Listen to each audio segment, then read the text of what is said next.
Uh-huh. What's your favorite scary movie? I don't know. You have to have a favorite. What comes to mind?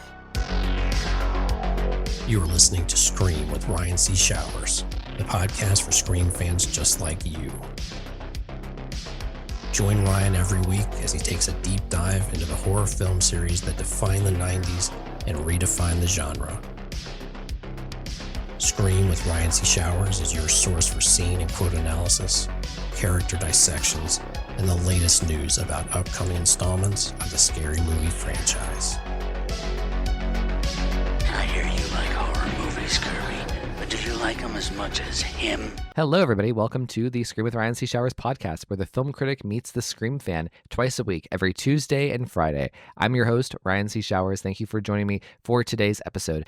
Before I go any further, I need to thank the producers and administrators of Scream with Ryan C. Showers. First, I need to thank TJ Jones, who does all of the graphic design work from the podcast. Also, I need to thank Ashley Summers, Mark Vieira, Sarah Campbell, and Sam Levy for helping me keep the podcast and Patreon community afloat. Thank you to everybody who subscribes to the Patreon at any and every tier. I'm an independent entity, so any bit of support that comes into the Patreon goes back into the podcast.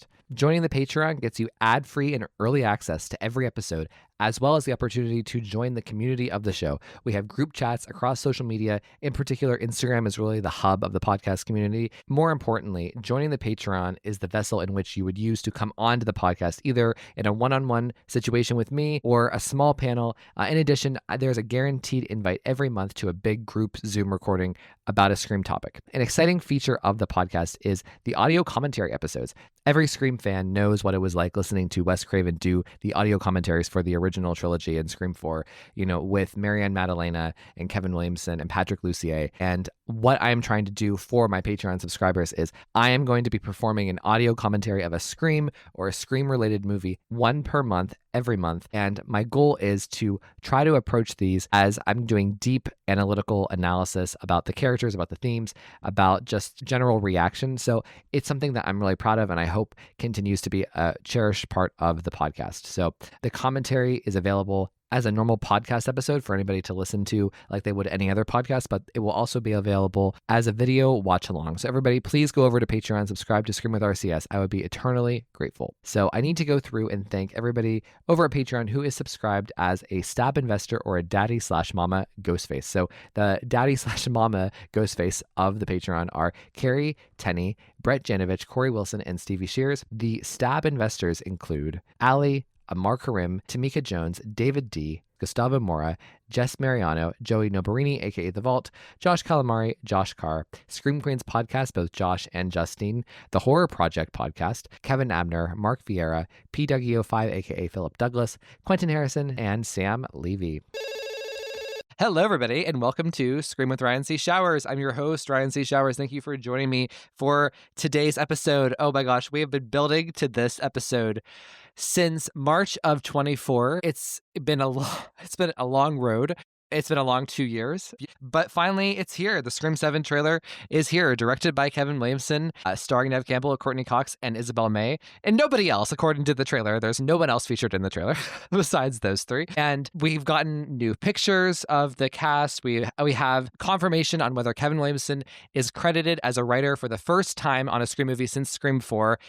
Spoiler alert, in fact, he is. He actually has the credits, like his name is listed before Guy Busick, who wrote the initial draft, allegedly, until Kevin gutted from start to finish. And just for perspective, I just want to highlight this. The fact that Kevin got this credit is amazing. I've been told by people who are in the WGA, the Writers Guild of America, that you have to basically cross a 80% threshold for the amount that you contribute, the amount that you rewrite of someone else's work to get that credit. You have to significantly change the character arcs. That's what was told to me. So that's cool, right? I mean, it's cool that Kevin Williamson got that. So very fun. But we got a new poster, which features Ghostface, the traditional teaser poster where it's Ghostface's big mask and then something else. And that something else is the fact that Stu Macher's house goes up in flames. Not Amber Freeman's house, Stu Macher's house. And we got new stills of Neve Campbell, Isabel May, and Courtney Cox and Ghostface in the movie, along with a full 2-minute 30-second trailer featuring a lot of plot about Sidney and Tatum and pretty much nothing else. A lot of action, a lot of preview of like their relationship and their set pieces together as mother and daughter. So it's been a crazy couple of days to be a Scream fan. So we are recording this on November 2nd. It's a Sunday. And if there's anything else that breaks between now and when it's released, can't help you. So, but as of now, so just for perspective's sake, we have been dealing with a lot as a Scream community over the past couple of years. But the response to the Scream trailer has been astronomical. It has right now it's sitting at over 10 million views on YouTube, and it's breaking all kinds of records on TikTok. I can't get into TikTok. I don't know about it, but I know that it's breaking records. So completely crushing the stats put up by Scream 5 and 6. So there's a lot to discuss here. And joining me, I kind of have my A team of people at Scream with Ryan C. Showers. So these people have especially helped me make season 5 of this podcast especially credible, smart, and intellectual, and just shrewd, and I love it. So first, let's welcome Anthony DePuzzo. Hey, Anthony. Hey, Ron. How's it going? I'm so happy to be here. I'm very excited to talk about this trailer. This is like huge news. Like, are you excited? Are you happy? I've been watching it nonstop since it came out on Thursday, and I'm so ecstatic. Scream is back. Cool. Well, so Anthony, please tell everybody besides here where they can find you online. Yeah, you can follow me on X or Twitter. I just name Anthony DePuzzo, and I do a podcast with my buddy Nolan, Never Split Up Pod. Just follow us on social media and subscribe to our YouTube. And so just remind me, and you can announce to the listeners, you have like someone joining your show, right? Yes. Horror community, if you guys are familiar with Oriana Nichelle, she's great. She's big on TikTok. She posts like horror stuff weekly and daily. She does cosplay. And we had her on for a few guest spots, and we really vibed with her. And now we're just welcoming her to the podcast. So she's going to be our third host. Cool. Well, congratulations. Thank you very much. All right. Next up, I have Jess Melendez. Hey, Jess. Hey, Ryan, how are you? Good. How are you? I'm doing very well. So do you want to hear a funny story about you? Yeah, sure. So I was talking with the Straight Bros. They were talking about the Friday the 13th slasher. You know that episode we did for episode 250 with like the different franchises. And they said something like, well, while Ryan's on vacation, we need to have an episode just about Friday the 13th and blah, blah, blah. And I said, under one condition, that Jess Melendez is my replacement because you're the only person I can trust to hold the mantle against the 80s slasher people. So that's you. That's really funny. I could totally do that. So Jess, what are your thoughts on the trailer? Are you excited? Yeah, I'm excited. Like, I just had surgery, but that gave me so much life. It was as if nothing happened. Yeah. I was so on cloud 9 for like the whole week and just talking to people, watching people react to the trailer and seeing the excitement. And it just felt so good to see this actually be everything I wanted it to be. Yeah. Well, and like, of all the people who have been on the podcast, or even just like of the A team right here, Anthony, Amar, and you, I think of everybody, you've been probably the most critical of the radio silence era and the fact of moving away from Sidney. On that perspective, are you satisfied by what we saw? Yes, completely. Because I think that when I saw the trailer, I just had like this sense of, ooh, this is different. And also you're doing the right move here where the first trailer is reintroducing us to Sidney, but not just that, but putting where the focus needs to be. The daughter and the family perspective is not your typical Scream affair of like, ooh, who's doing what. And so I would say I was very pleased by that. I mean, we were talking, and how my husband was like, "Ooh, we're seeing this midnight." He was into it. Like, it really caught him like other Scream trailers hadn't. Cool. He was invested in like this mother trying to save her daughter. Yeah. And I think a lot of people are. I mean, literally 10 million people are. So at least, right? So, Jess, please tell everybody where they can find you online. Oh yeah, I'm on Twitter. RavenFX5 and Blue Sky. Yeah. Cool. All right. Last but not least, so I have a funny story about this guy because Anthony and Jess have not been here to cover the Scream 5 and 6 trailers with me. I'm thrilled that they're here for the movie that counts, Scream 7, of course, because they're the best. But Amar has been, we have covered the Scream 5 trailer. We've covered the Scream 6 trailer. We have covered everything from episode 3 through episode whatever the fuck this is. And now Amar lives in the UK. I live in the United States. There's a time difference between us. Usually it's 5 hours. When there's daylight savings time, it's 4 hours. With daylight saving time in England, not the United States, it's 4 hours. I was traveling and I was traveling home last night, and I messaged Amar, like, insanely last night. I was like, oh my gosh, Amar, it's 4 hours, not 5. And he's like, okay, sounds good. So then this morning he messages me an hour early. Where's the link? And I'm like, dude, it's not the right time. Little did I know that it was daylight savings time in the United States last night. So we're still 5 years in, 3 movies, and we're still not getting it right, Amar. What the fuck is wrong with us? I have no idea. They say consistency is key, right? But I mean, I woke up, I woke up and it was 12:57. I'm like, where's this link? Have I missed it? What's going on? So I message him and he's like, what are you talking about? It's just 8 a.m. here. I was like, no, it's 1 p.m. here. And he's like, oh shit, you like saying how it happened last night. And I was like, all right, okay, cool. That's fine. And then I just went and got a coffee and watched a bit of TV for an hour. So, yeah, I don't know, Ryan. I don't know. We just can't get it right. Amar, well, welcome. Welcome. Yes, so, nice to be here. What are your thoughts on the trailer? Are you happy? Yes, I am. I am very happy. I mean, as you all know, I've mentioned her a million times. My daughter is now 17 and, she was watching Skyscraper on Netflix, and I'll come to the point, and she goes to me, do you remember when this first came out and you got so excited to see the actress? And I was like, who is she? And I feel so bad now because I love Sidney Prescott and it's all about Sidney Prescott. And she's got me more excited than I am, and I'll explain why. Because I don't, after 5 and 6 especially, not saying that I don't like them, I like both those films, but I just don't want to get my hopes too high. So when I watched the trailer, I was just like, for about a minute, I was like, okay, process that, because that's a lot of information to gain in 2 minutes and 30 seconds. But I'm excited with it. Yes, definitely. So, if you're worried about expectations, did the trailer meet the expectations, come under, over? What are your vibes? I think for me, it was a bit over expectation. I'll tell you why, because I think for the first trailer, they gave far too much away. Like for me, girl. And I don't need to see another trailer. I will, obviously. No, I don't. Yeah, I am one of those. Yeah, because now at this age, when you've lived on the planet for nearly 46 years, you come to a point where I try to avoid trailers as much as possible. I understand trailers. They give too much away, in my opinion. Okay, we have to jump right in because I was going to do this big artful kind of ease in. I have this agenda. We're diving in.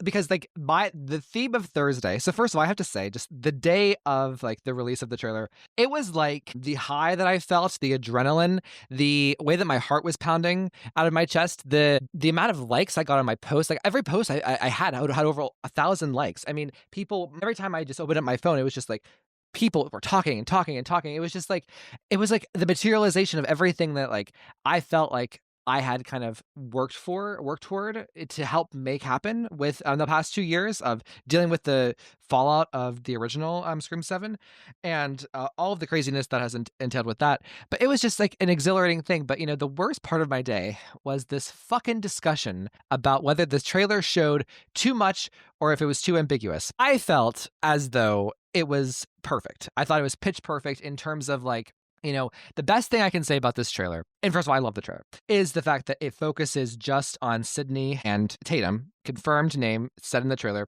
their mother-daughter angle. That was such a brilliant move to just focus on them. We get a dash of Gale. She gets a cameo. She gets one line. She's the only other character in the trailer to speak other than them, and I guess the opening people, but who gives a shit? I had half the people texting me, messaging me, saying the trailer shows too much, and then the other half of the people saying it didn't show enough. I don't know what this movie is about. Why isn't Anna Camp shown? Why isn't Joel McHale shown? Blah blah blah blah. So let's have a poll here. Who is Team Amar and who is Team Ryan? Anthony, do you think the trailer showed too much? Were there too many spoilers? Are you unhappy with the amount of detail that the trailer went into? No, I think it showed the perfect amount. And I was actually the person, I was telling you, Ryan, last week, I'm like, they're gonna do a teaser trailer. They'll give us something small for Halloween, a little tease, maybe a poster and a little, like they did in 6 with just the Subway 60-second tease. So it exceeded my expectations because we got oh my, this is an official trailer. Okay, I'm wrong. I love it. Yeah. But I think that they were smart to focus on, our girl, Nev Campbell's back, Sidney Prescott. Nev Campbell, Sidney Prescott, and the mother-daughter relationship. They focused on emotion and tone versus story and what's going to be going on. I think people are like, well, this is just, what are they commenting on? We don't know yet. I'm like, well, it's the first trailer. It's the first piece of marketing. Chill out. And also, I don't want to know everything. So to Mar's point, I don't want to know what's going on. I think that must have been so hard for them not to go full on, let's see Roman, let's see Stu. So I feel like they put little breadcrumbs. We'll get into the trailer, but I love when he's reminds me of where we grew up. And now you have people talking oh my God, is that Stu? Is that? And for someone who's Stu's dead, he's 100% dead, I think they smartly put the little teases in there where having people talk without making that what the whole marketing movie is going to be all about. So all the haters like, oh, they're just using that to get everyone their seats. They didn't even do that in this trailer. They gave you little hints and little teases to get excited about, but they showed it that it's going to be Sidney and Tatum's story. And I always want more Gale, but again, it's the first trailer, and the fact that her line is such a Gale line, let's unmask this fucker, perfect. We'll get into it. I have so much more to say, but I think that they showed just the right amount, and they sold us on tone and like darkness and emotion versus what's going on behind the scenes. Because I don't really want to know all of I'm assuming AI stuff, all that, but I don't want to know about all that. I just wanted to get Sydney and her daughter, and it did it for me. To Anthony's point, we didn't hear a single thing about the Dewey of it all, the David Arquette, the Scott Foley, the Matthew Lillard. Is Stu alive? Is he not alive? Like, none of that was discussed. And we know nothing about her. We don't even get a close-up shot, a real image of her husband. It's literally just Sydney and the daughter and a dash of Gale. And I guess we kind of see the Meeks, but I actually like the way that they use the Meeks too. The Meeks, like, they just kind of randomly pop them in. We, again, leaving a lot to the imagination. So I don't know. Jess, what are your thoughts? Are you on Team Ryan or Team Amar? I'm on your team. I think that we all caught like maybe something happening there to Joel McHale. So I don't know if that's Yes. why it's a little too spoilery. But for me, like Anthony, I think you really hit it on the head. Like, the trailer is confident. The trailer is like, the story is Sydney and her daughter. You don't need to know anything else. And putting these two front and center is going to sell this movie, which it is.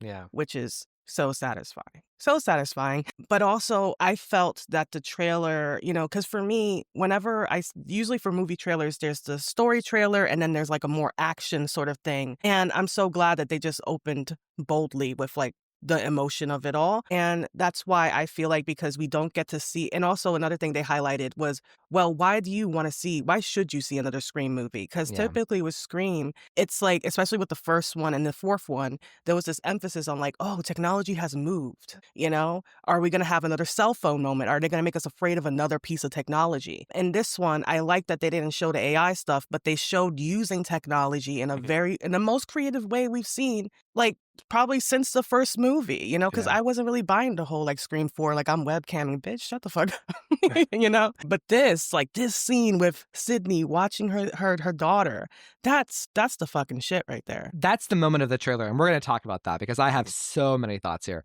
So, okay, 3-1, Amar, you lose. But I will say, Josh Carr and TJ, the Straight Bros, they agreed with you. They thought it showed too much. For the people who felt this way, like, it was because of the opening scene. We basically see a short recap of the opening scene, just like we did with Jenna Ortega in Scream 5. But the thing is, like, I don't care. I don't care that we saw the opening scene. I don't care because there's still a lot to the opening we don't know, and it's going to play differently in the cinema. And unfortunately, you have to show parts of your movie to market your movie. If you're going to have a 2-minute and 30-second trailer, you have to show scenes from your movie. And if you're going to make it part of the marketing with the poster, like, I think it actually made sense to highlight that. And there's a lot about that scene we don't understand yet either.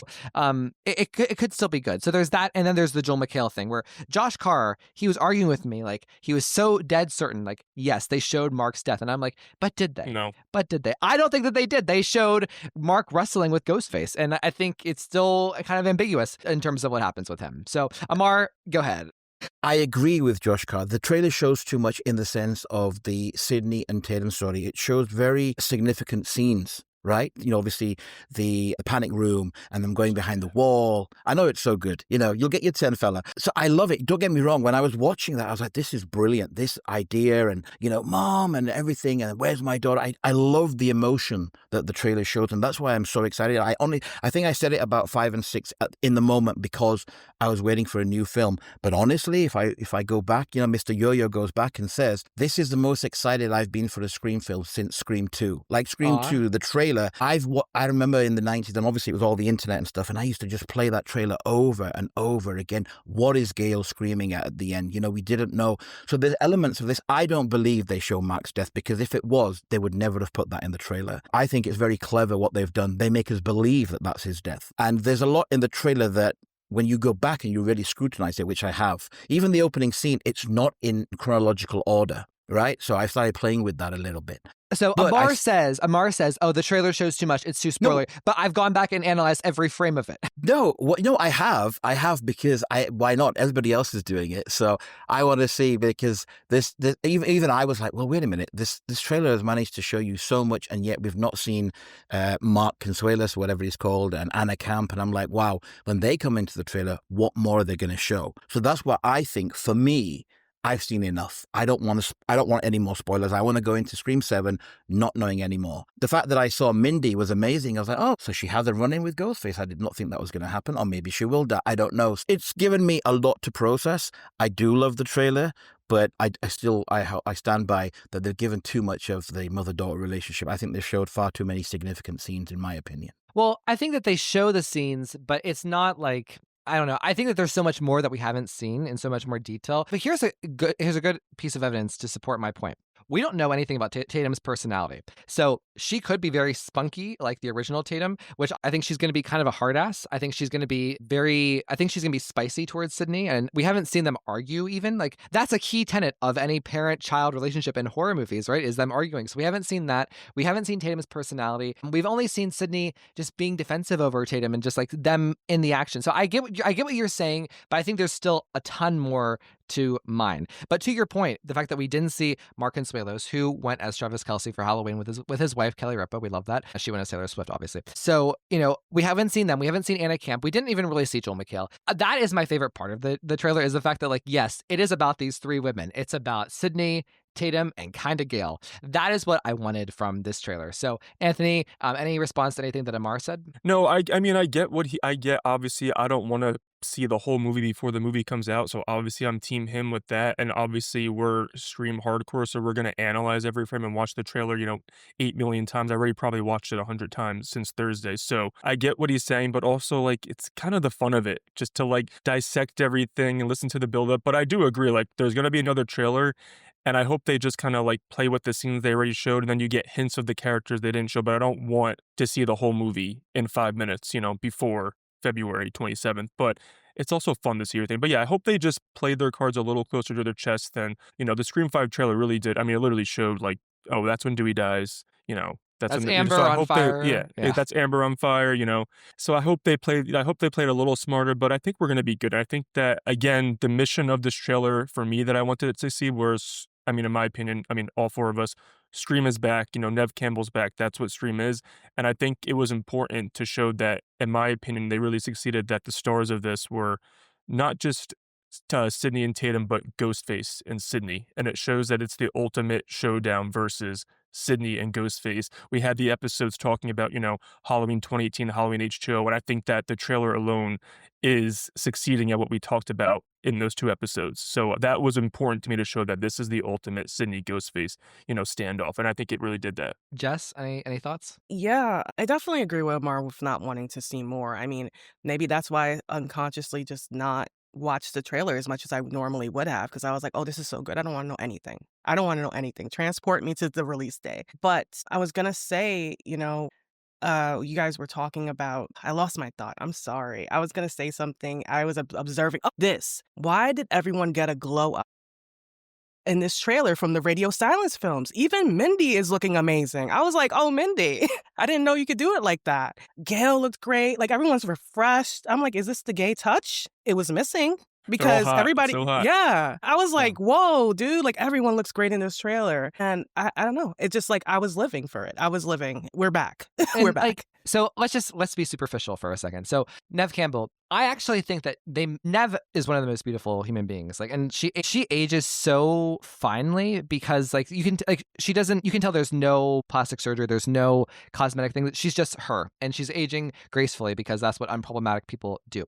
But they didn't try to make Sidney look younger, if that makes sense. I feel like she looks like, a mom of a 17-year-old, which I think is actually kind of groundbreaking. And just to your point on other episodes, like, that's kind of, I don't know, it's kind of new territory, because it's not like the stereotype of, like, the unhinged Jamie Lee Curtis with the long straggly hair, grandma fighting, Linda Hamilton style. Any thoughts, Jess? No, yeah, I was having a discussion with someone on Twitter. Not a discussion, just a back and forth, I guess, a little bit. Because someone was talking about, like, I guess they mentioned, because the most recent to memory is the Jamie Lee Curtis of it all. Mm-hmm. And I'm like, Yes, but like where this feels different because of the fact that there's actual legacy, female legacy involved in this. When we think about the, David Gordon Green trilogy, there's no Strode legacy. Like nobody fucking cares. This is mostly just about Lori, Yeah. Even with Alice, it doesn't feel, and I don't think that the trilogy ever really comes to that point where it feels like a passing of a torch or that they share something.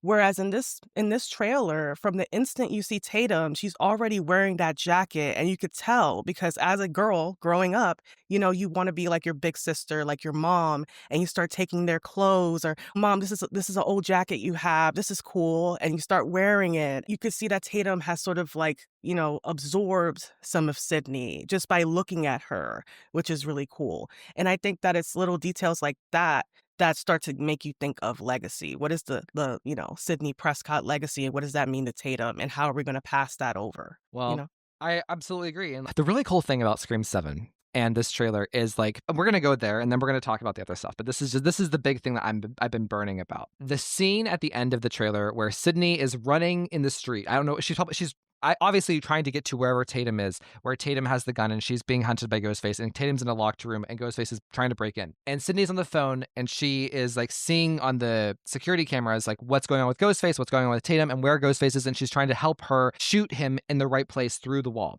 or through the door or whatever. See, maybe that is what they kept from Guy Busick, is that there was a gunshot going through a door. Who knows? Because that's what he's known for with Scream 5 and 6. That's his legacy, people shooting shit through doors. But so this moment to me was the moment of the trailer. And this is how you do great character development, in my opinion. Like, I feel like we got better character development from Tatum in these 20 seconds in a trailer than we did from any of the core four in the Radio Silence films. And I'm sorry to go there. Amar has already just shaken his head. I don't give a shit.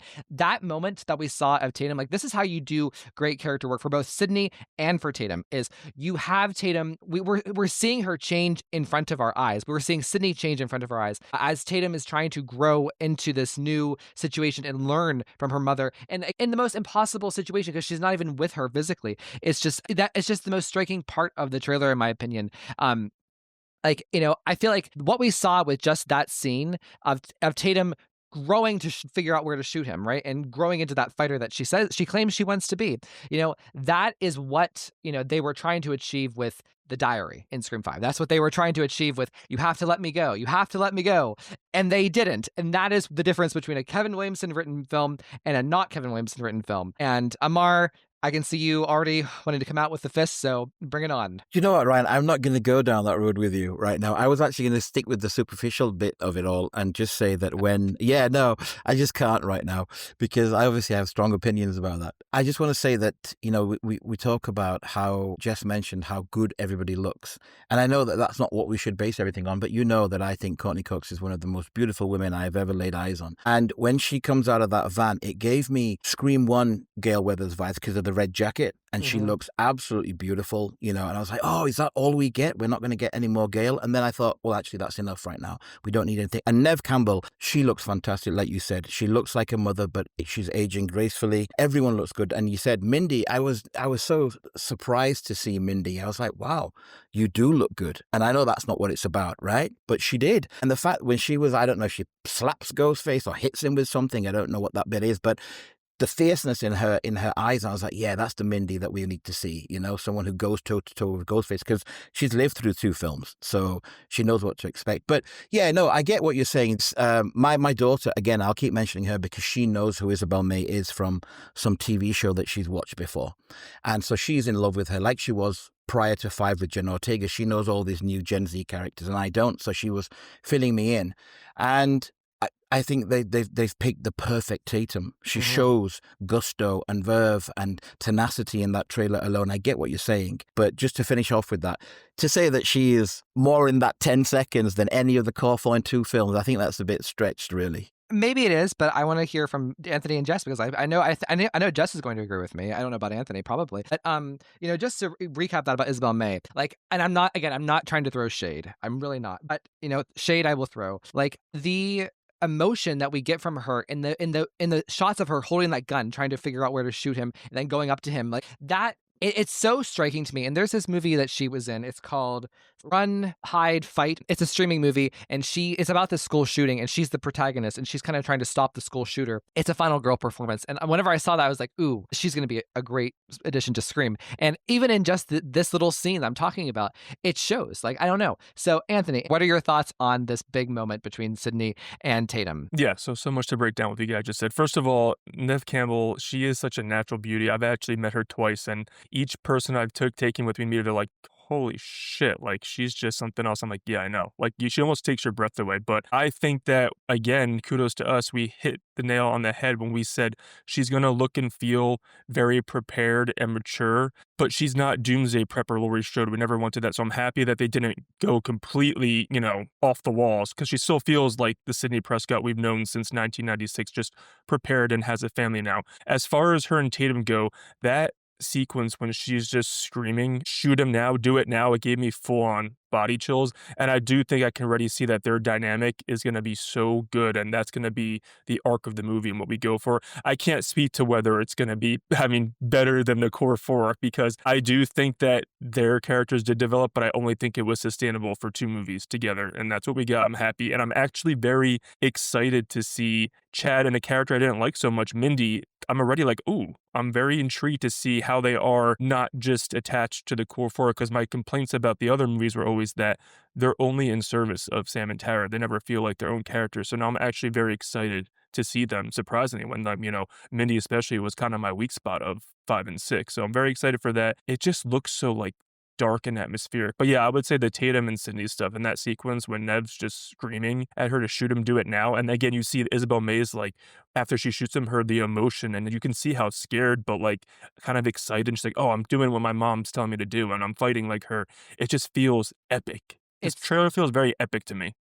So epic. And, like, again, this is, like, in my opinion, and why I said this about the core four and the writing is because, like, this is bringing out a whole different side of Sidney that we've never seen before. Tatum seeing her grow as opposed to being told how she's grown, right? There's something here that has to be verbalized, right? About, like, how in Scream 6, you have to let me go, and then she's literally holding on to her. Like, we're seeing Tatum grow from somebody who's never been in danger before to someone who is competent and overcoming the fear and gaining the skill through the advice of her mother, but doing it herself. And that's what I just found so striking about the writing. Like, that is how you do character development. I don't know. Jess, what are your thoughts? No, I agree. I think, like, it's not so much that there wasn't character development. It's like, it was, like, basic. I think that's what you're trying to hit on. Yes. It's just like, we have to tell you what the arc is, and we're going to My tell diaries, you a lot. the diaries. Yeah. Oh my God.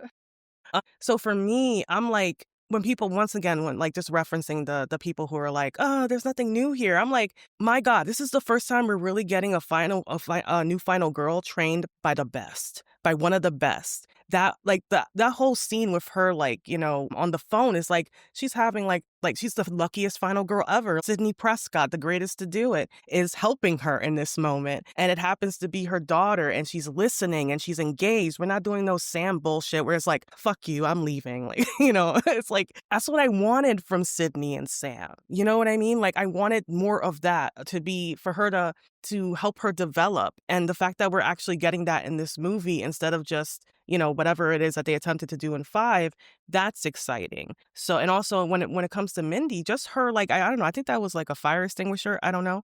But when in that one scene, to see Mindy fighting back with that type of veracity, we hadn't seen that before. Like, this bitch has been a pincushion, for lack of a better word, like, and it's like, she was just like, nah, I like that. I was like, this is some good energy. It feels like you're taking this seriously for the first time in 2 movies, like, so everybody here feels more Scream appropriate, and everyone's gotten a little bit of an upgrade. And I think that even before I learned that, Kevin wrote the majority of the script, it felt that way. I was like, I looked at my husband and I was like, oh, Kevin wrote this, because there's no way. There is absolutely no way it was Guy Busey. Fuck that guy, dude. That scene too is like, I can't tell who's better in that scene. Like, I can't tell who's the MVP. Is it Isabel? Is it Nev? I don't know. I think, like, my first emotional response to the trailer was Neve Campbell and the acting. Like, we've talked about this ad nauseum over the last 2 years, right? We've 2 shows a week for 2 years. We've talked about every potential Scream 7 thing. I think the idea that this could be Nev's best performance, or at least the best performance since Scream 3, the second best performance after Scream 3, or even topping the best performance of Scream 3, I think it's very on the table. I mean, the intensity of Nev in this trailer is it's shocking. In the scene with Tatum on the phone, but also when she's screaming at the killer and we see her face, like we've never seen that side of Sidney ever. Sidney has always been more subdued, and this is like raw, animalistic, like intense acting from Nev, and I'm just like it's chilling. We're still getting the Nev Campbell, a look is worth 1,000 words. Just like my second favorite part of the trailer is when Tatum says to her, "I want to be a fighter like you," and and Sidney just looks exhausted, and it's just like that is what I love from Nev Campbell is she can look at you and you can write 10,000 words on just what that look means, how she's doing it, why she's doing it. That's what we want from Sidney Prescott. So Amar, what are your thoughts? I've always mentioned nuanced performance by Nev Campbell, you know that, and I've always said that a great actor is someone who can give you emotion with just an expression. You don't need to have dialogue. Obviously, dialogue enhances that, but Nev Campbell's always been able to draw you in, and that's why she's such a fantastic actress. That throughout every single one of the films that she's in, even in 5, when she looks at Sam and she looks at certain characters, it's always been about her subtle performances. And obviously with the bit that you're mentioning with Tatum, it's fantastic because, I just want to hit on the whole Sam and Sidney of it all.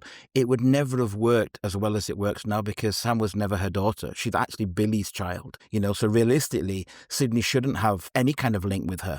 But with Tatum, it is personal. It's her daughter. For obviously any mother would come, and just in the couple of scenes that we've got, you can already see what that means, the anguish and the determination just to save her daughter. I mean, she says it out loud. So I think that this will definitely, in my opinion, from what I've seen, be up there with the Scream 3 performance, because Nev Campbell has, from what you can tell, far more to play with here when it comes to emotion, because it's all family. And we don't even know what happens to her husband. So, we can assume. So, yeah, I just think that, my daughter said it. She goes, no matter how much I love Sam and Tara, watching the Scream 7 trailer made me realize it is all Sidney Prescott. That's what it's all about. No, she did. Halima, I love you.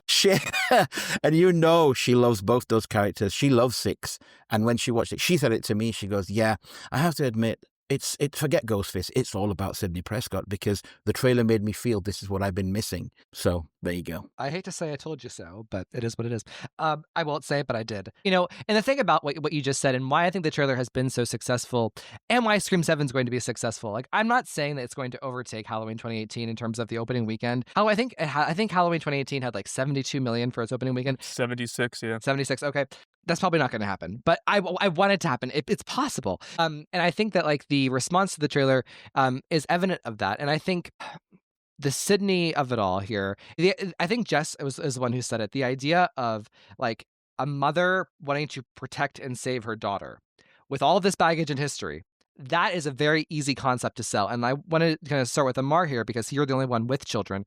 Is like, it's the most human thing imaginable is a parent protecting their child, let alone when it's Sidney Prescott. And for me, from a marketing perspective, from a business perspective, and just from a narrative story, artful perspective, you couldn't have it any better. And I think that's why the trailer is so successful and why it was a brilliant choice to focus on those two and basically nobody else. Yeah, it's funny you should mention that. I was talking to a friend, not Scream related, but just about a documentary I watched about, obviously killers killing children and parents and how they break down, and some who forgive the shooter of their child. And I was like, no, I couldn't do it. I'm not a very violent person at all. In fact, I'm very placid. But when it comes to that instinct to protect your children, I know already what I've got in me to do that. I would literally take a bullet for each one of them. And I have 5, so that's a lot of bullets. And the jokes aside, I just can't imagine what anyone who has children would be going through, especially in a situation where you're looking at your daughter and there's Ghostface on the other side. Like, you would feel so helpless in that moment, and you would literally guide them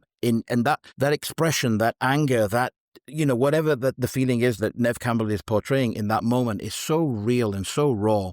And I think that almost any parent on this planet would be like that. They would do anything to protect their children, and they would go out and fight Ghostface regardless of him being some 6-foot tall guy in a mask with knives. So it is very smart, and they have played at the right angle and the emotions there, because that's what this story is about. It's a mother-daughter relationship, and we see Sidney Prescott, who's been through so many things. She's her best friend and then her college friends and the relationship with Gale, the fact that her cousin was a killer. She's been through everything. And what more could she go through? And ka-ching, her children, that's who you go for next. So it's very smart, and it promises to be quite an emotional ride, in my opinion. Well, so I'm going to read out the plot synopsis because it ties into what we're talking about. Then I'm going to Anthony and Jess about this concept and like this angle to selling a Scream movie to the widest possible audience. So the official plot synopsis that was released with the trailer and the images, it says, when a new Ghostface killer emerges in the quiet town where Sidney Prescott has built a new life, her darkest fears are realized as her daughter becomes the next target. Determined to protect her family, Sidney must face the horrors of her past to put an end to the bloodshed once and for all. So, Anthony, what are your thoughts here on everything, just about like the direction of the storyline or anything that we've said? I think it's very smart. And you have all the naysayers who are like, why more Cindy? She already did I'm bored, I'm unbothered, fuck off in Scream 5. There's gonna be stakes in this one because she went into the danger just to another day at work, let me just take the ghost face out. Where this one, the danger's coming to her home life and coming to her family.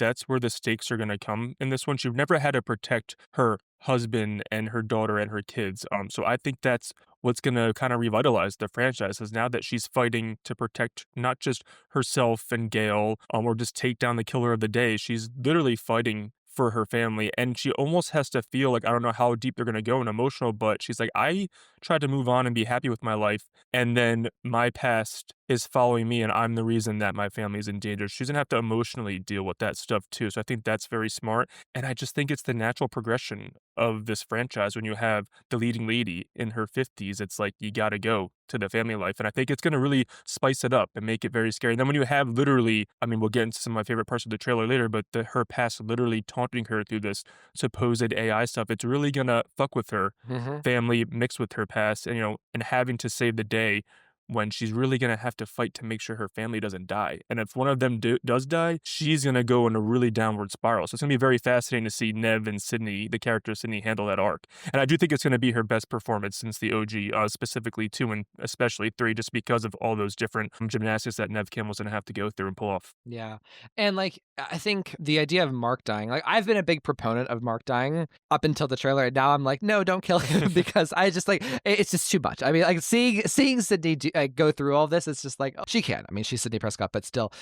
Jess, thoughts? Because what also a thought that went through when the trailer dropped for me, that it gave me a lot of like happiness, was that, when we think about Scream, 96, it was the Gen X film, right? Us millennials, we were there, but it was Gen X. That was their movie. That was their generation.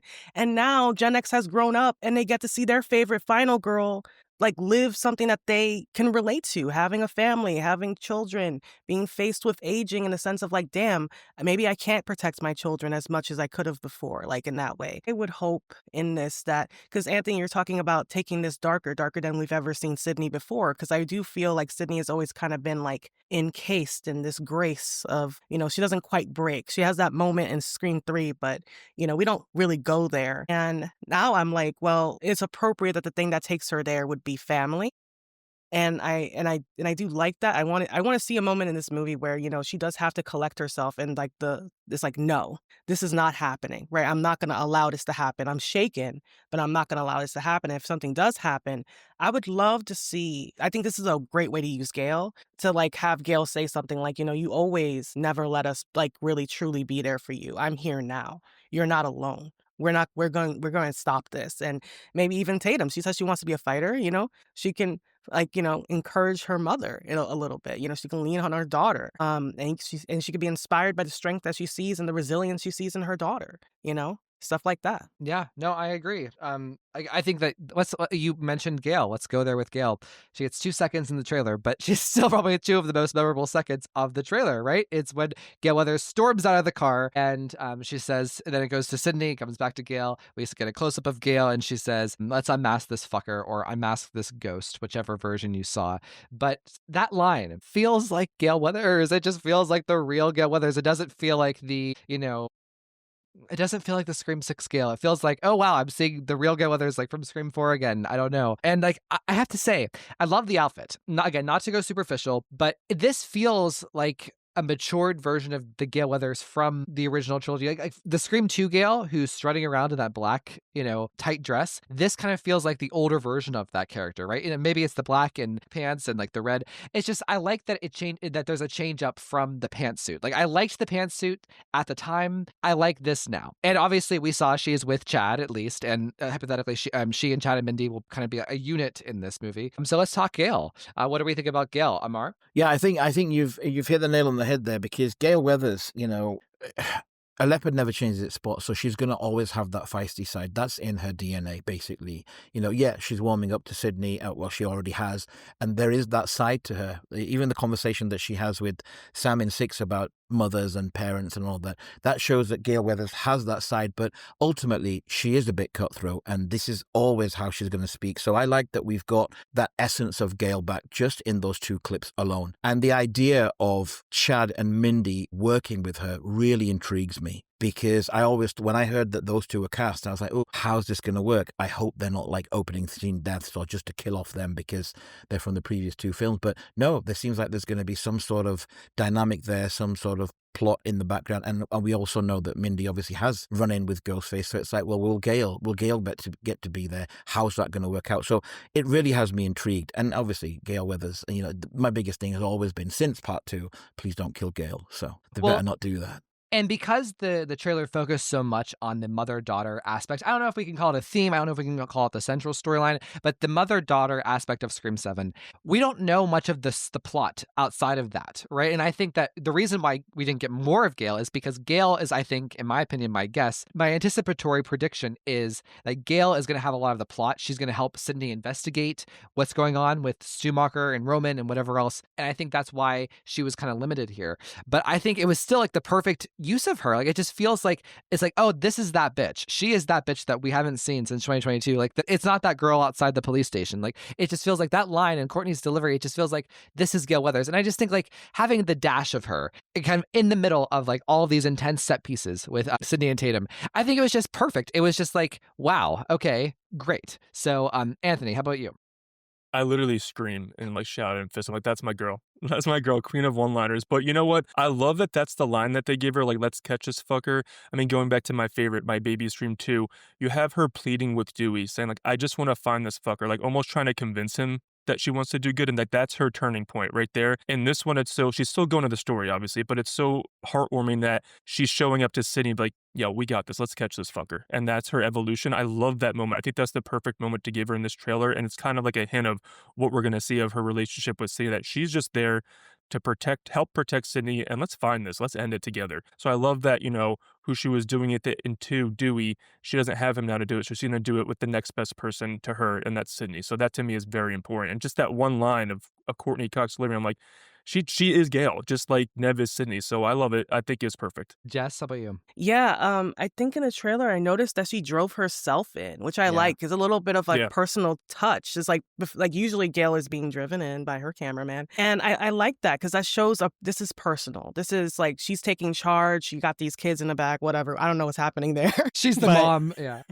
Oh my God. Whatever's going on in that car is going to be hilarious. But yeah, I like that. Like, it's like she's showing up. Like she's personally showing up for Sydney. This is a personal call. I like that. Of course, she might be working, but I just love that detail. Like, I don't know what it means just yet. I don't know if I'm just making too much out of it. But I just love the fact that she drove herself to this situation to be there. And she's going to cover it, but she's also there for Sydney. So I do enjoy that because I feel like with the radio silence films, they were doing so much of the redundancies because and they were saying, well, we're homaging. And I'm like, no, bitch, you're copying someone else's homework and you're not doing a good job of it. And I'm bored. I'm Sydney. I'm bored. Yeah. Yeah. This is why this trailer is hitting so hard, I think, because there's nothing there that when people open up this trailer, they're like, I've seen this movie and it was better. And everyone's like, oh, this is fresh. What the fuck? Like, I'm watching this. So for me, to see the actual, Gale continue on her progression from 5, this is what I want to see. I automatically excites me, All right, so I need to ask everybody, and we're going to move into like kind of like the set pieces that we've seen in this trailer. Okay, so because the opening was spoiled, oh my God, right, in the first 50 seconds. So we see Schumacher or Amber's house. Do we think that the house looks better here than it did in Scream 5? My honest take is, I don't know. I can still tell it's a set. Do I care? No. Maybe it's a little bit better than Scream 5. I don't know. We still have a whole opening 15 minutes to see. And did we like that? Did we like what we saw? Amar, what are your thoughts? I like that they show that it's an Airbnb because apparently that's what the real house is right now. So I like that. I like the fact that it's not another family living there. I scrutinized that scene as well because I remember you and I discussing Scream 5 and Stu Macher's house. So that's the one thing I did. And I was like, how much like the original does this look? And I do think it looks better than 5, but yeah, you can still tell it's a set. But I like the idea that it is there. And I also like the fact that Ghostface burns it down because he means business. Yeah. And, that shows that, I'm not fucking around. I'm literally burning down the original. I'm coming for you, Sidney Prescott. So I love the way that you phrase that because I didn't think about it that way. I'm burning down the original. I'm coming for you, Sidney. That's I guess that is what his mission statement is. I took it metaphorically. I was like, oh, this means like, oh, we're leaving Woodsboro behind. We're leaving that behind. We're starting fresh. Like I looked at it more as like a location thing. Like, we're done with copy and pasting. We're doing Pine Grove where this is the new setting. This is the new story. So I like them both. Yeah. So Jess, what are your thoughts? Yeah, like speaking of burn it all down, you know what came to mind, Anthony? Halloween Ends, because who says that? Hell Yeah, right. Oh Like my Allison, God. she's like, yeah, really. Like she was like, I want to burn it all down, right? And then like I was like, is that the meta part? Is that like a reference to like oh, this is our Halloween Ends? Like this is our we're moving away. And also I was thinking to myself, especially with the fact that we have this new Stu home or whatever, and it's getting burned down and all that stuff. I was wondering to myself because like, are we even going to acknowledge that this is Amber's, or at one point was Amber's house? Why would this happen so soon? And it seems very like poor taste to like, make it this type of Airbnb that's also an attraction. So I was like, is there some retconning in this movie? Because Chad seems like he's perfectly okay. We're not treating this house like it was a crime scene like maybe 3 years ago. So I don't know. It made me feel like, are we just like gonna just act like a lot of these things didn't happen? Did anyone else get that vibe? I don't know. I just want to say, I don't think, well, again, I can't be for certain, but I don't think the film is set literally that close to the 5 and 6. I'm assuming that Sydney's daughter wasn't this age when she came to help Gale in 5. So I do think that naturally there are a couple of years in between it, because when they go into the house, you see the body shape on the floor. And I'm assuming that one of them might be Richie. I mean, it could be Billy. I don't know. I mean, I get your point completely. I didn't think of it that way, but that's interesting. But I believe that there are a couple of years between 6 and 7, but I could be wrong. I don't know. My guess is I don't think they're going to retcon. I think it's more so going to be like, we're going to just gently ignore it. And this is like a poor example, but kind of like Scream 4. Scream 4 wasn't talking about Roman or Nancy in the way that like Scream fans do, right? It was really trying to hug close to the original as opposed to being part of like the continuity of 2 and 3. It didn't ignore 2 and 3, of course, but it was really about the original. So I think that that's the approach here. That's my opinion. So, but to your point, that's a really good point. Like, how long of a time jump was this? If there was a crime scene here, Richie and Amber, and all these people got murdered, and a girl was set on fire in this house, like, so. Okay, Anthony, what are your thoughts? No, I agree with you and Amar. I think that there's going to be some sort of time jump, and they're not going to retcon anything, because that would piss me off. But I just think their focus, especially with some of the characters that bring them back, like we're going to go back to the OG. And I kind of came at it with your perspective, Ryan, like we're leaving Woodsboro behind once and for all. And what better way to do it than burn it all down? I'm going to burn it all down. I love that line by Ghostface. It's creepy. But when I think about it from a Mars perspective, I like it because this is, again, in my opinion, the ultimate showdown between Sidney and Ghostface. When he says, I'm going to burn it all down, like to a Mars point, like you're the OG. I'm taking you down. You're the face of this franchise. I'm taking it all down. I'm going to end it for all. So from that perspective, that even makes it more exciting for me. And I think that the house, I mean, I really have some issues with the way the house looks in 5. I do think it looks way better. Almost like even from the lighting perspective alone, it looks way better. So I like it. I'm actually very intrigued by the opening Airbnb because like Amar said, that's super meta because it is an Airbnb in real life. And I think that set piece looks pretty sweet when she's dangling off the lighting and everything and she falls on his knife. We don't see what happens to the boyfriend, so I'm hoping we get some like epic kind of like throwback chase scene in there too. So I'm excited for the opening scene. It looks fun. Not only that, right? We just mentioned Halloween Ends, Halloween Kills. The image of Ghostface walking through the fire. Epic. It's going to be epic, just like Michael Myers did in Halloween Kills. So let's talk about besides the house, okay? The Stumacher house or the Amber house, whatever floats your boat. Other than that, we have all real locations, and I feel like it just makes a world of difference. Like seeing Sydney's house is so cool. I love Sydney's house. I love her coffee shop that Tatum is in whenever she's in that big scene that we've been talking about. Tatum walking into school with the girls, which is like it feels like literally the exact same scene as Halloween 2018, right? Allison and her two friends, and when they make the pumpkin head explode. But all of these locations feels so much more real in a way that even like Scream 6, I will give Scream 6 this credit. I think it has gorgeous cinematography for the most part. And and there has been a discourse online about the Scream 7 trailer that the cinematography that it's very dim. I actually think that so there was not to go into the weeds, but like apparently there was a lower quality version of the trailer that was floating around. And if you put it in 4K, you see the more vibrant like fall colors, and like it looks really nice. But I don't know. The one thing that I would, if I had any criticism of the trailer, it would be that like I want it to look as beautiful as the 4K version of the trailer does, right? And I do kind of see the people who say that it looks too dark at times, but I think that was just the quality of the trailer we were watching at first. I also think the darkness, I like the moments in her house feel so dark once Ghostface takes over. I think that has a lot to do with this. So I actually think that makes it feel suspenseful and creepy. I love the sequence. I mean, of course, Sidney presses and have her little safe panic. I think that's such a good touch. Again, not as crazy Doom's prepper like Laurie Strode, but she's prepared. She's Sidney Prescott. And I love the sequence of her like going in the, in the hallway, whatever, like behind the panic room, like walking with Tatum, like, keep going. And Tatum, when she screams for her mom, I'm like, that's the stuff I want in Scream 7. That moment gave me chills, and I don't even know Tatum yet. And I just love that I know it's a little, but I love that her name's Tatum. It just warms my heart so much. But I think that I get people saying that it looks like a darker Scream movie, but again, we only saw this could be night scenes. Like and I think the sequence with the trio of friends walking down the street with the leaves blowing around, like that to me even brings back Halloween 1978, let alone Halloween 22. I think that's a good shot in the daytime. So I'm not worried about the cinematography. I just think they focus on some of the creepy set pieces with Tatum and Sidney at night, and I think that all looks great. I love it. And like the shots of Sidney in town, like okay, so we see both Sidney running by herself in town. We see Tatum running by herself in town in the trailer. And those look so cool. Like, as somebody who grew up in a small town like this and loves the fall kind of vibes, they nailed it. Like, this feels like a movie that was set in, late October, early November, in a small abandoned town of maybe 3,000 or 4,000 people. And Sidney Prescott and her daughter are being chased, throughout. It's so cool. But to your point about and we can kind of ease into the discussion about the wall, the set piece that we see of Sidney and Tatum crawling through the house via this like secret passageway with the walls.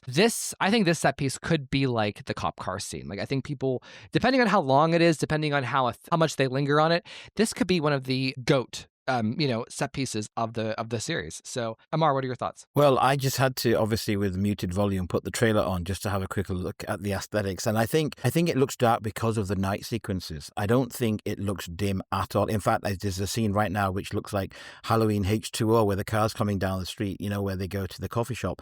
And even the scene where at 1978, it looks beautiful. It looks like autumn or fall, as you guys say. I don't think any of it looks dark. The dark sequences look so crisp, in my opinion. And the scene where the light goes off in Sidney's house just looks epically creepy. It doesn't look dimly lit at all. I just think that's a trailer, and you can't judge a film on the trailer. And even Ghostface just sitting up like bloody The Undertaker there just looks so good, And I know we say this in every trailer that Ghostface looks so mean in this, but he actually looks like he means business in this one. So I saw, and just to be fair, because I don't want everyone to think that we're just being not, subjective here and not objective reporters. Like some people have criticized that the mask and the hood don't look positioned well, and that's a flaw of Kevin Williamson because the radio silence knew was so much better than him to put the mask in certain ways and put the hood up in this way, and like that Ghostface looks flat because of that. Like, girl, you're reaching. So Amar, what are your thoughts on that? No, but you see, okay, I get that it's a film and I get that things need to look a certain way, but in reality, Ghostface wouldn't be that meticulous, would he? He would be literally, everything would look all over the place unless he's pinned it in a certain way. So I don't have any issues with that whatsoever. I don't care that it doesn't look as great as people say, because who cares? We just want a film that has substance, a film that excites us. We want characters that we care about, characters that are enticing. I want good chase scenes or a good death scene. Really care how it looks. Unless it's that blue hue of Scream 4, then I'd have an issue. But I honestly don't. I think people are just nitpicking now, because they want to criticize everything. Wait till the film comes out. Like Gale says, wait for the fucking movie. So let's wait for it, and then we can decide what we like and don't like. Do you have a favorite shot of Ghostface? The one that he sits up in. I mean, Yeah, I know me that too. the hood is very back and his face is, quite bold looking and all that, but it's so goddamn creepy. Like literally, like I would run from that ghost face. Yeah. So, yeah. Jess, any thoughts on the wall set piece and any of the Ghostface talk? Oh, well, I love the wall set piece. It was giving me panic room. I was like, oh my gosh, Jodie Foster and Kristen Ritter. Woohoo! Oh, Kristen. Yeah, Kristen Stewart, no, yeah. Kristen Stewart. Excuse me. I was like, whoa, Kristen Ritter. No, but yeah, like that's what it was giving me, I was like, oh, this is nice. And it's like an evolution of the safe room, right? Like the fact that Sydney has like the catacombs in her home, like Yeah. that's crazy and cool. So, and then also when it comes to like the look of it, obviously they could still do some correction, they could still do color correction or whatever and fix it if they had to. But, maybe it's just a YouTube issue like people are saying. As far as you talking about the mask, like people's having an issue with that, like I felt like my brain was just like being like seeped out of my head hearing you talk about that. Cause I'm like, bitch, shut Girl. the fuck up. Yeah. It's just like, you need to stop. You're coping. Oh, you're struggling. like nobody's thinking about it that deep. Like, come on. But also on top of that, I would say that, this is a very much like the look of it, right? For me, I don't know. I would bring up H2O versus 2018, right? Like 2018 has everything superficially that we want. It has the score, it has the mask, it has the look, it has Jamie Lee looking like Laurie Strode, all these things that people, purport to want, but still all the heart and the best film script-wise is an H2O that looks like dog shit. Like let's just be honest with that. It looks like dog shit in comparison, the mask and all that stuff. So for me, I'm like, where comes like when Amar says he doesn't really care about the look, I'm caring about the substance. I think West said it too. Like the script is like the most important thing. It's the most important thing. It's why people care. You can forgive a lot if you care. Well, and like I don't think that. First of all, I don't think that the film looks bad. I like the look of it, right now. And I want to see whatever. And I again watch it in 4K. It looks great in 4K. But second of all, I get what you're saying too. And like there's been a lot of hoo-ha about Nev Campbell saying we're focusing on story and character as opposed to the gore and the sensationalism. And I think that is also why they chose to do the trailer this way, which is they focused on this human relationship as opposed to the sensational like, ooh, Amber's going to get set on fire. Ooh, the ladder in Scream 6, so I think like it was intentional and it's all part of this running web of, and it's consistent with what Nev has said, what Kevin has said, and, it's still going to be gruesome. So Anthony, what are your thoughts on anything here? The wall sequence, Ghostface? Ghostface looks fucking dope. Yeah. Like, he looks awesome. I mean, you have one of the most epic shots of him already walking away from that house on fire. Like, that's just badass. And I actually like when he sits up in the hallway. It almost gives me like Michael Myers vibes. Like, I'm getting back up, bitch. Like, you better get away. And I think that, the master of suspense was the director of 4 of these movies, the Wes Craven. And I love that they focused on suspense in the trailer versus the kills. But of course, I think people literally they don't know how to just take things with context and just think a little bit. There's going to be gruesome, violent kills in this. She was just saying, and Kevin was just saying, we want to focus on the buildup and the suspense to that outburst of violence. We just don't want to be like, all right, kill, done. Because that's not what Scream has ever been. It's always been about the buildup, the chase, the suspenseful set piece leading up to that kill. So I think the trailer shows alone that we're going to get both. And that's what we want in Scream. So I'm very, very happy. So let's go to, so we mentioned, I was not expecting everyone to be talking about Mindy. I think Mindy and Chad look great. I think Mindy, I love the hair. I think I love this. I love that we see her fighting, actually the parts with her fighting Ghostface. I know this is like a very Scream with Ryan C. Showers, like coded reference, but like it reminds me of Joey's script whenever she and Ghostface are going at it and Ghostface pushes her up against like the mantle of Randy's shit in that house. And she and Ghostface fall into it. That's what it gave me. So congrats to Joey on predicting the future. So Mindy looks great, but I also, just because I said this to the group before we started recording, I'm known for having a very gay podcast and I'm the only gay man here. So I would be remiss to not mention Chad. He looks great as well. So let's talk now about the voices. So we hear David's voice, which I love. I'm so like, and so David talks, and David's voice, Dewey's voice, we hear it, and as though he's talking to Sydney about like her friends and how they all die. Whenever people are around her, she dies. Very Scream 3 subliminally coded. We love that. But also, it's just so nice that he was included as part of the trailer. And Matthew Lillard's voice is also used at the very, very end after we see the title card, which is dope, by the way. So any thoughts on the inclusion there, Anthony? I think obviously Nev Campbell and Ghostface, like, hello, Sydney, do you miss me? That's like, oh, love that stuff. But to me, the moment of the trailer that sent a chill down my spine is David Arquette's voiceover work when he said, all your friends died just for being near you. That gave me chills. He did so good. And I wonder, because I wanted Ghostface to call Sydney after he killed Dewey in 5, and that didn't happen. I wonder if this is going to be the moment that breaks Sydney, because in Scream 2, after Randy dies, she told Dewey, don't treat me like glass, Dewey, I'm not going to break. And what if that goes back all the way to 7, where this is the moment that finally breaks her, after Ghostface as Dewey is taunting her with all this stuff. I mean, that to me would be mean and just chef's kiss to how we include David. It's exactly how I wanted him to be included. I didn't want a bunch of flashbacks. I want him to be used to really taunt and fuck with Sidney and Gale, because that's what's going to get them to their breaking point. So I think that if that's what literally is the midpoint of the movie that finally just makes Sidney break down, like, oh, that's my brother being used to like taunt me. Like, that to me that's so good. And David's voice acting is friggin' awesome.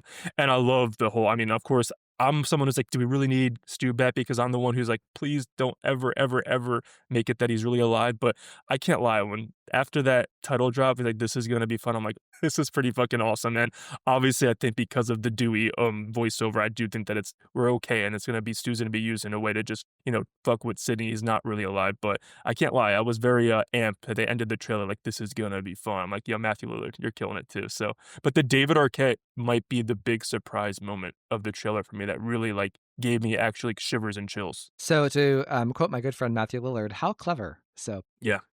Clever. All right, Jess, any thoughts? Yeah, I feel like obviously that moment, like, because it brings us. It's almost you could see them right in the in Scream 2 when he says that to her. It just like makes you flash to it. So I do think that you don't need the flashback if you're. It's like this is like a movie that seems to be rewarding fans, like long-term fans. Like, we're gonna know what's being said and what it means. And I think that's another thing that shows confidence too, right? We've been doing these like, let's name the thing what it was the first time around and not put a number next to it because we're afraid that people don't want to do homework. Right. And that's another way that this movie's showing confidence. When it comes down to the Stu of it all, I wonder if it's going to be a meta thing where every bitch want to be Stu, right? Every new bitch on the block wants to be Stu. And like this guy is actually using his voice, right? Like you got Matthew Lillard doing the performance and like finally kill that trope off for good, because I'm so tired. After Amber and fucking Richie's death, I'm tired. I don't want to see this again. I'm done. Well, I've had it. There you go, Ryan. Oh my gosh, we've got it. I've had it. Amar, any thoughts here? Well, how dumb am I? Because when I watched the trailer for the first time, I was like, oh, they didn't show Dewey or Stu. And my daughter looked at me and she said, did you not hear his voice? And I said, no, I didn't know who it was. So we had to watch it again. How did you not know? I know. She felt like she had one up on me. She goes, well, wait a minute. Who's the original Scream fan here? Did you not realize that was Dewey's voice? So who's done 75 episodes of Scream with Ryan C. Showers? Exactly. I should be ashamed. But no, it's very clever because I was a bit scared. I knew, to be honest with you, I knew that Kevin wouldn't, and I'm hopeful still, that he wouldn't just bring back all these characters to throw them into flashback scenes, because it would make no sense, because they've all aged, first of all, since the original. And I assumed that AI would be a part of it. And my daughter said this, actually, or was it somebody else? Someone said it to me recently when I showed them the Scream 7 trailer. They went, well, back in 2000, they had that voice changer and it was really clever. Why have they not used something like that again? But now they actually have the technology to do that. And why not? So I think it's going to be used in such a way that really would mess with Nev Campbell or Sidney Prescott's mind. And that's the best way to do it, because these are ghosts of her past and it's like she can never escape anything. So yeah, it's really smartly done. And like, I think it was Anthony that said it, his voice acting is actually pretty good. I was listening to it and I was like, yeah, that's a harsh Dewey right there. Well, and ironically, too, because Dewey, we've seen Dewey's voice be used like this before with the Stephen Stone death. Ironically, we may forget about that because it's like the worst sequence in Scream 3, but it is what it is. So that's great. So Yeah. David can bring it. Okay, folks, as we wind down here, I want to first talk about is there anything we didn't mention about the trailer that you love, that's your favorite part, and then we're going to talk about the hype. So Anthony, hit me with it. I just think that just the moment of just seeing, again, every moment of Sidney talking to her and Roger L. Jackson, they have that dynamic. It's so good. So I love every moment of the Ghostface dialogue and talking to Sidney.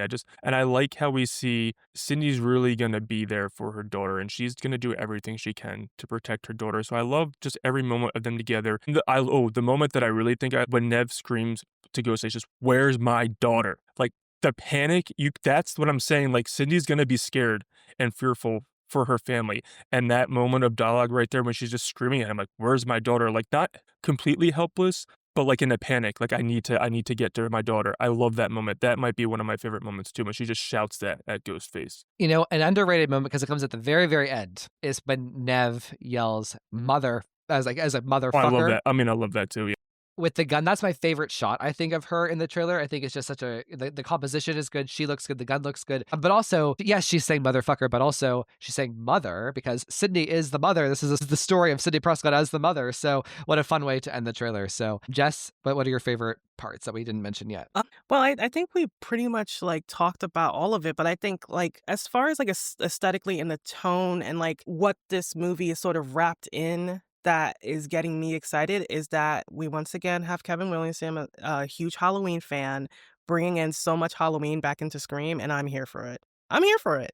I'm like, yes, I love this. Like I think also even with the idea of like her helping her via the camera, I was like, is this redemption for Halloween Resurrection?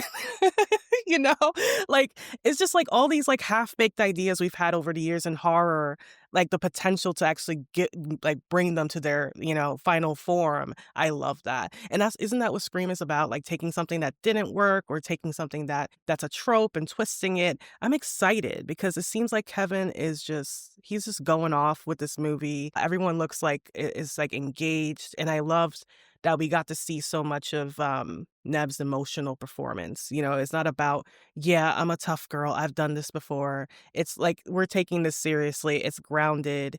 And like you guys have said about her performance, it's like it's taking her to a level we've never seen, and that's so exciting. Yeah.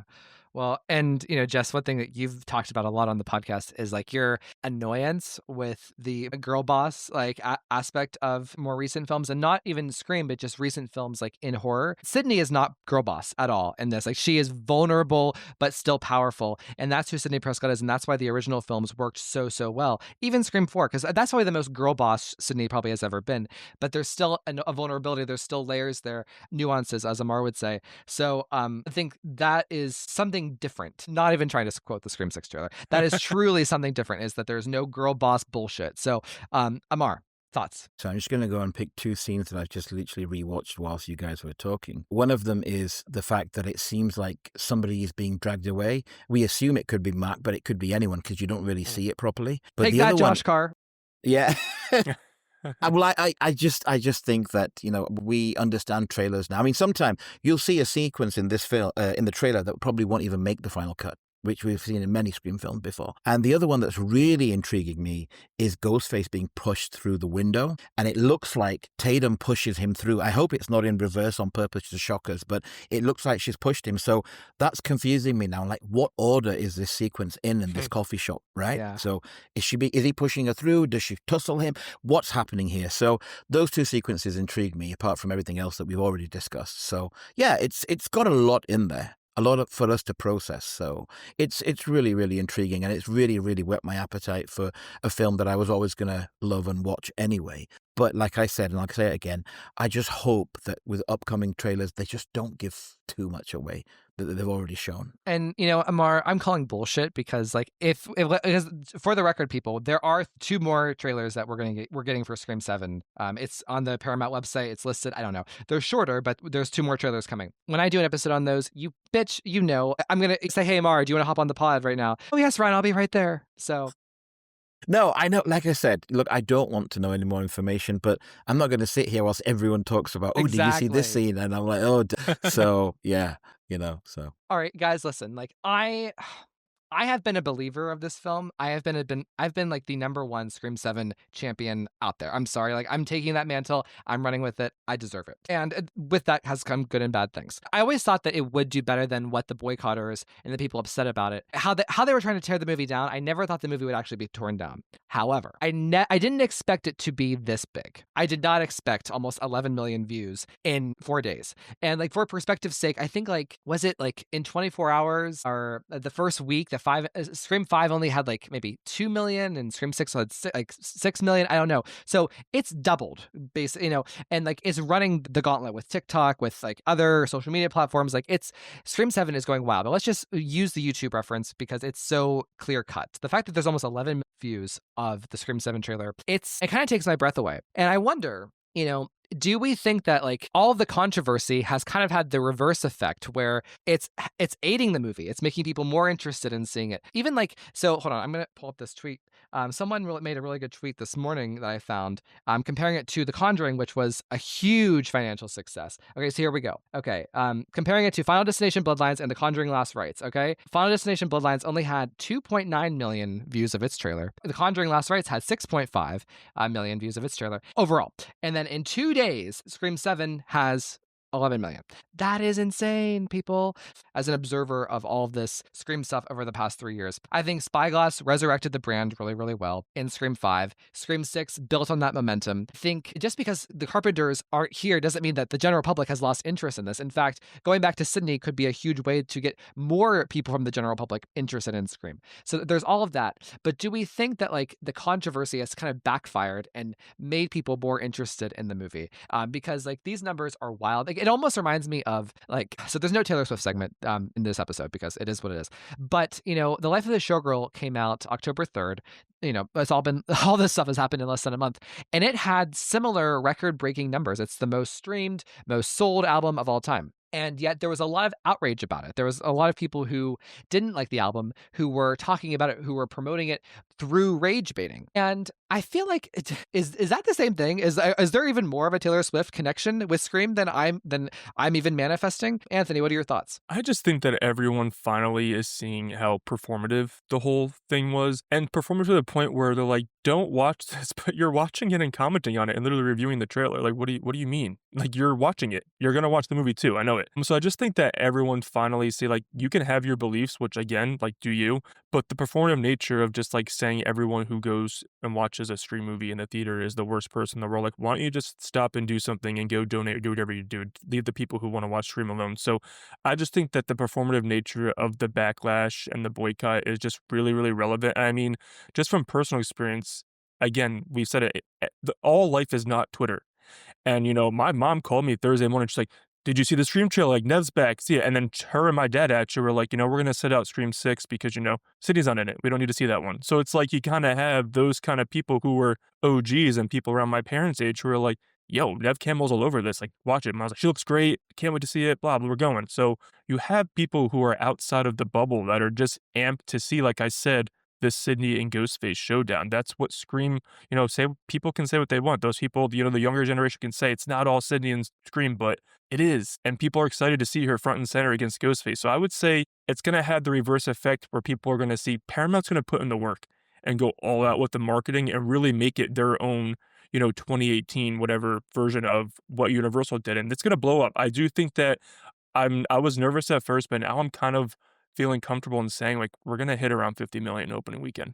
I mean, I think that's the minimum. And you're right about the marketing too. Like, David Arquette has done 2 Arby's commercials as Dewey on the phone with Ghostface since the trailer came out. Like, geez, right? So, and like, to quote Taylor herself, she said, if you're saying my name or my album title name the first week of sales, like, you're helping. So, I mean, everyone who's talking about Scream 7, who's posting about Scream 7, even if it's negative, you're helping. So, Jess, thoughts? Yeah, obviously, like, in the way that they're doing it too, I think that people can see through it because, like, I saw a post today talking about, oh my God, the burning home, the color of the burning home is the same color as a fire. I'm like, bitch, you don't know what reflection and how light works. So white fucking house, you dumbass. Like, what the hell's going on? With arguments like these, you're not gonna gather many people on your side. It's obvious that it's just you hating and crashing out over a movie. That's what it is. So I think that because there's two layers to this boycott, right? There's the principled people who are like with their whole little like summary of why they're boycotting, and that's fine, that's good, you do you. And then there's the people who just want to like advocate for Melissa Barrera and Jenna Ortega,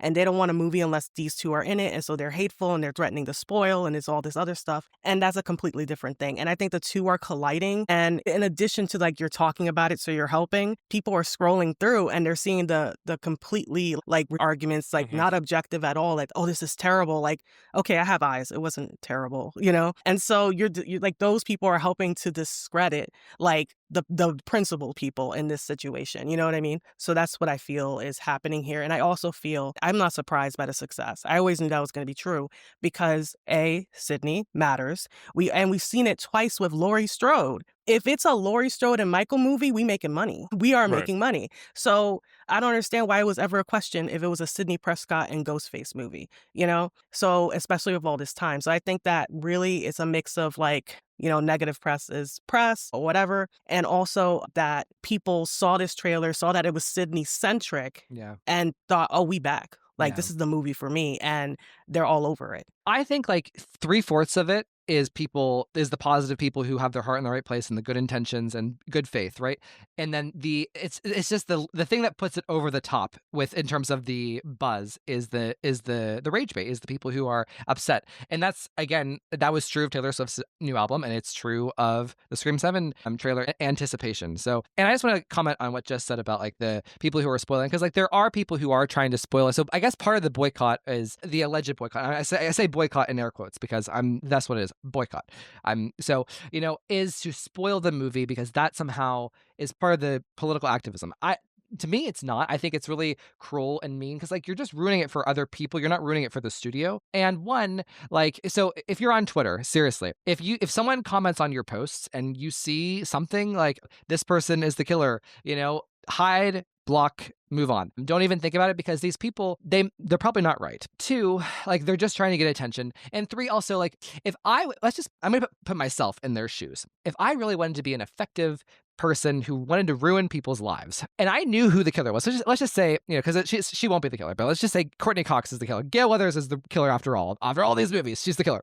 And I knew that, and I wanted to spoil it for everybody. The last thing I would do is 4 months away from the release, I wouldn't be commenting on the fans of the movie saying, oh, Courtney Cox is the killer, blowing your load too fast. If Courtney Cox is the killer and they're posting Courtney Cox is the killer, we have 4 months of anticipation to go. And there's so much more to the Scream movies than just who the killer's identity is. And you're probably not even right. So these people aren't even good at their jobs. If their job is online activist for Melissa Barrera, then you're not even doing a good job of that. So I don't know. But Amar, what are your thoughts on the hype and the views? And is this what you expected it to be? Are you surprised or are you not surprised? Yeah, I just have to go into agree with what everyone said so far, that there was a quote, it's not exactly, but, any publicity is good publicity. And I think I said it to you, Ryan, many years ago. I said, why is it that 100 people can compliment you, but one person says something negative and you latch onto that? And that's just the way of the world. First of all, not everybody lives on social media, so people won't even see half of that, that want to go to the cinema to watch this film. And another thing is the haters. There'll be 10 haters, and unfortunately, we've allowed those 10 voices to be bigger than the 1,000 voices that are complimenting it. So it's just human nature. We will latch onto that. So, people are going to hate. People are going to have like Jess said, if you've got a reason and you're doing it amicably, then good for you. You've got your reasons for doing what you're doing, whether it's Melissa, whether it's whatever reason you've got, but don't go out there and be malicious about it. If people want to watch it, let them watch it. If people don't want to watch it, good for them. And I also think that, just latching onto a different comment, I think the film or the series has a natural progression. I know it's there now. It's all in. We've got it in the vault that 5 and 6 do exist, and they exist for a reason, because perhaps having Sidney Prescott the central focal point at that point just didn't make sense. Now it's natural, so I like the way that it's panned out. And if you look at Scream 6, what's her name? Sam Carpenter dropping the mask basically says, well, okay, that's it. It's the end of my story for now. And obviously that wasn't planned that way, but it works. So we can naturally segue into Sidney now moving on to the family. So I think people that are going to hate on Nev Campbell or hate on the production, good for you. Hate on it if you want to hate on it, but it's going to work, and I want it to be a success. Will it be as big as The Conjuring? Maybe not, because supernatural horror outside of America is massive, and Scream is big, don't get me wrong, but I just want it to be a success. I want it to be a success. I want it to do well. I want it to be a good film. I don't care what people say about it. I have my opinion. Will I like it? Yeah, I hope I do. And I want a Scream 8. Yeah, there might come a day where you think, well, how many people are going to chase this Sidney Prescott? But as long as they come up with something and we're there to support it, then keep it going. Yeah.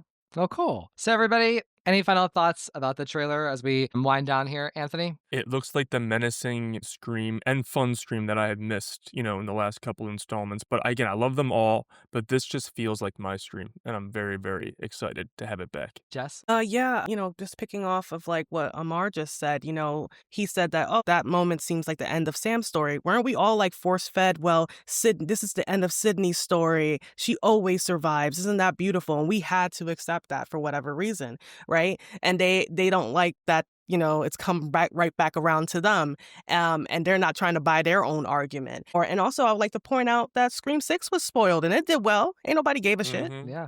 We literally saw the ending. We literally saw the killers, like Dermot Mulroney giving his amazing monologue, right? Right. I watched it because I didn't give a shit about that movie. But I was just like, why are you guys spoiling it? It didn't work. You guys faced this. I don't know who spoiled it, but like somebody leaked it and it happened to you while you guys were so excited. Why would you do that? It's desperation. We'll be Yeah. fine. So for me, this trailer exceeded my expectations. Like I think everyone was on cloud nine. Like I said, I literally had just had surgery and I was just like, as if nothing happened, And, to the people who are upset, I would say to them, I would be like, the real people boycotting, like, I understand you. But the people who are hating, I'm like, you guys need to like calm down and stop hurting like yourselves because you're obsessed, like just relax. It's so funny you say that because like about the fact that Scream 6 was spoiled. I forgot about that. It's so ironic, right? Like that and the argument of like Sydney deserves her happy ending. Her story is over. It's like history repeating itself but flipped, right? It's so weird. You're right there. That's some fucked up shit right there. So Amar, any final thoughts about the trailer? Yeah, I think you quote it best. So I'm going to quote you. I'm just a basic bitch. I basically love anything Scream related. I've been excited for every single trailer that's ever come out after Scream 2, because with the first one, obviously, I didn't know anything about it. So whenever a Scream trailer comes out, because I'm so in love with the franchise, even 5, even 6, I like them. I love the characters that they introduced. Look at this point. When Halloween first came out, I was -2. Right? I wasn't even born. And you don't see me saying, why is Laurie Strode in Halloween Ends? Why is it not moved on to Allison? I don't get that argument that people have that, oh, Sydney's been there, done that. I think you need to understand that she is Scream alongside Ghostface. And, it's good. Don't get me wrong. I love Sam Carpenter as a character. I wish she was in it. But for this story, they don't need those characters. They've moved on. So just deal with it. Move on. And don't go out there to be malicious. If you don't like something, so what? Just get over. But people are just so sensitive, and they live in this world where I think they just want to ruin it for everyone. And those people, they're just sad. Scream 7 is out. Scream 7 trailer is doing fantastic. I love it. It's going to make money. I hope it makes more. But, just let the people enjoy what we enjoy best. Well, so I want to just add on to that with what Amar said. Like, I think the trailers for this new era of Scream 5, Scream 6, Scream 7, I think this is the best one. And I'm not just saying that just because. Like, I think that I think each trailer has gotten better. I think the Scream 6 trailer is better than the 5 trailer, and this is better than both because of the way that it shows the plot of the movie and the fact that it is still ambiguous. Like, we get what the movie is truly about, in addition to getting the cool set pieces and the scary vibes, right? It's just like, I feel like this is the best showcase of a trailer that we've gotten so far. So I'm really happy about that. And I'm really happy that what Amar said about his daughter being like, oh, I get it now. I understand what you've meant about Sydney being Scream. That is the case. So I love that. And I just want to share a quick story. I was actually not home whenever the trailer aired. I was in the middle of the Atlantic Ocean on a stupid cruise. So I was trying to do all of my work for the trailer and watch the trailer. I literally could only watch it on my phone on a low quality for the longest time. So it's kind of crazy that happened. But, there's also just something I wanted to share about the cruise. cruise. It was a gay cruise, whatever. So there was like this game at the pool, maybe like 40 beach balls. And it had, each of the balls had like a different name of a different like female diva artist, like Cher or Dolly Parton, whatever. And Taylor Swift was there. And it was like the most muted game like ever. So basically the idea was a song played, you defined the right ball, and then whoever found the ball won. And it was very slow paced. Nobody really moved in the water. No one was rushing. And then when Taylor Swift came on, it was bad blood. The ball, everyone dived in, and literally the ball popped because people were being so aggressive about it. It was the only time in the game that people were actually aggressive playing the game. And the cruise director said, wow, if that doesn't summarize the times, I don't know what does. But anyways, that was little Taylor Swift part of the episode today. So, okay, everybody, thank you so much for listening to this episode covering the Scream 7 trailer. We're going to be talking about it a lot over the next couple of weeks, and I can't wait to hear from other Scream fans. But everybody, thank you to Anthony, Jess, and Amar, A-Team. You guys are awesome, and we will see you next time. Thank you. All copyrighted material used or referenced in this show belong to their rightful owners and made possible by the Fair Use Act. And number 3, never, ever, ever, under any circumstances say, I'll be right back. Because you won't be back. Get another beer, you want one? Yeah, sure. I'll be right back!